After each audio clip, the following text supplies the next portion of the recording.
ప్రియమైన వాళ్ళారా, ప్రభువైన యేసుక్రీస్తు నామములో ఈ ఉదయకాల సమయాన మీ అందరికీ నా హృదయపూర్వక వందనాలు తెలుపుకుంటున్నాను. ఈ రోజు అంతా కూడా మీరు చేయబోయే అన్ని విషయాల్లో దేవుని హస్తము మీకు తోడయుండి మీకు జయాన్ని కలుగజేయును గాక. యెహోవా యెహోవా ఈరే సమస్తాన్ని చూచుకునేటువంటి దేవుడు. ప్రియమైన దేవుని బిడ్డలారా, ఆదికాండము 22వ అధ్యాయము 14వ వచనం మనకు బాగా తెలుసండి.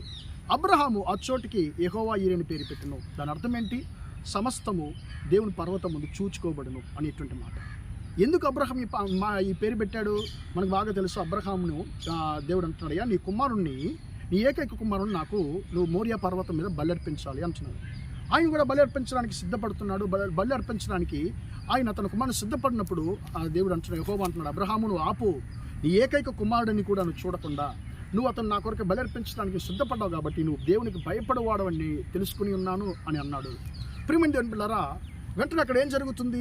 అబ్రహాము అక్కడ తన కళ్ళెత్తి చూసినప్పుడు అక్కడ ఒక గొర్రె పిల్ల ఆ యొక్క ముండ్ల పొదలో తనకు కొమ్ముళ్ళు అది చిక్కుకొని ఉన్నది. ఆ యొక్క గొర్రెను తన కుమారుడిని ఇస్సాకు కొరకు ఆయన బలిర్పించేది మనము చదువుతున్నాం ప్రియులారా.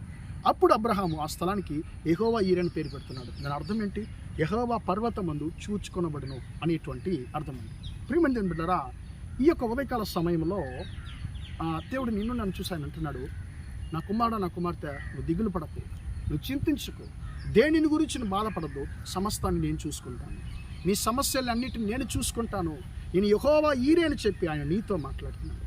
ప్రియమైన దేవుని బిడ్డలారా, మనము చాలా సమస్యల్లో మనం కృంగిపోయినప్పుడు, బాధల్లో మనం కృంగిపోయినప్పుడు, అయ్యో నా కొరకు ఇలాంటి క్రియలు జరిగించేవారు ఎవరు, నా యొక్క బాధలు తీర్చేవారు ఎవరు, నా సమస్యలు తీర్చేవారు ఎవరు, నన్ను ఎవరు విడిపిస్తారు, నా కొరకు ఎవరు మాట్లాడతారని చెప్పి బాధతో ఉన్నప్పుడు ఎవరన్నా ఒక్కరు వచ్చి, అమ్మ భయపడద్దు నేను చూసుకుంటాను, తమ్ముడు భయపడకు నేను చూసుకుంటాను, బ్రదర్ భయపడకండి నేను చూసుకుంటాను, మీరేం వరిగాకండి నేను చూసుకుంటాను, ఎవరన్నా ఒక్కరు ఒక మాట అంటే మనం ఎంత సంతోషపడతామండి. అరే నా బాధను తీర్చడానికి ఒక వ్యక్తి వచ్చాడు, అరే నా భారాన్ని మోయడానికి ఒక వ్యక్తి వచ్చాడు, నన్ను విడిపించడానికి ఒక వ్యక్తి వచ్చాడు, నాకు సహాయం చేయడానికి ఒక వ్యక్తి వచ్చాడని చెప్పి మనం ఎంతవరకు కృతజ్ఞతతో అయ్యా చాలా థ్యాంక్స్ అండి అని చెప్పి చెప్తాం.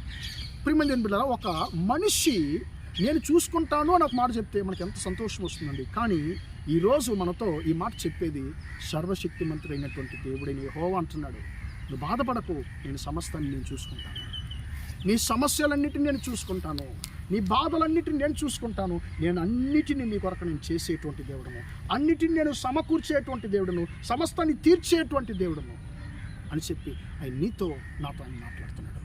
ప్రియమైన దేవుని బిడ్డలారా, కానీ అబ్రహాం యొక్క సమస్యలు ఎప్పుడు తీర్చబడ్డాయంటే ఎప్పుడైతే దేవుని యొక్క పర్వతానికి వచ్చాడో అప్పుడే దేవుడు ఆయనకి యెహోవా ఈరేగా మారాడు.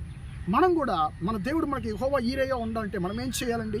ప్రతిరోజు దేవుని పర్వతానికి మనం వచ్చేవారిగా ఉండాలంటే దేవుని సన్నిధికి వచ్చేవారిగా ఉండాలి. ప్రతిరోజు మనం ప్రార్థించేవారిగా ఉండాలి. ఆయన వెతికేవారిగా ఉన్నప్పుడు మాత్రమే ఆయన మనకు యెహోవా ఈరేగా ఉంటాడు. కాబట్టి ప్రియులారా, మన కొరకు సమస్తాన్ని సమకూర్చేటువంటి దేవుడు, సమస్తాన్ని చూచుకునేటువంటి దేవునికి మన జీవితాన్ని మనం అప్పగిద్దాము. ఆయన సన్నిధి మనం వెతుకుతాము. ఆయన మన కొరకు సమస్తాన్ని చూసుకునేటువంటి దేవుడు, ఆయన మన కొరకు సమస్తాన్ని చేసేటువంటి దేవుడు. నీ కొరకు నీ దేవుడైన యెహోవా ఈరే ఉన్నాడు. ఆయన సమస్తాన్ని చూచుకునేటువంటి దేవుడు. నిన్ను ఆయన నడిపిస్తాడు. ప్రార్థన చేద్దామా?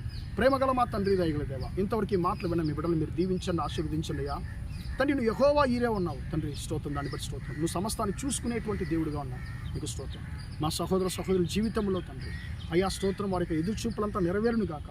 వారి యొక్క సమస్యలన్నింటినీ నువ్వు చూసుకోమని ప్రార్థిస్తున్నాను. ఆ సమస్యలన్నింటినీ తండ్రి మీరు విడిపించమని, తీర్చమని ప్రార్థిస్తున్నాను. యేసయ్య నామములో తండ్రి మీ బిడ్డలకు తండ్రి యొక్క వాగ్దానం 100% నెరవేరునుగా కానీ ప్రార్థిస్తున్నాను. ఈ రోజంతా కూడా తండ్రి మా సహోదరులతో తండ్రి నీ యొక్క హస్తం ఉండి తండ్రి వారిని దీవించి ఆశీర్వదించమని యేసయ్య నామంలో ప్రార్థించి అడిగి వేడుకొంచున్నాను తండ్రి. ఆమేన్. ప్రియమైన వాళ్ళారా, దేవుని మిమ్మల్ని దీవించి ఆశీర్వదించును గాక.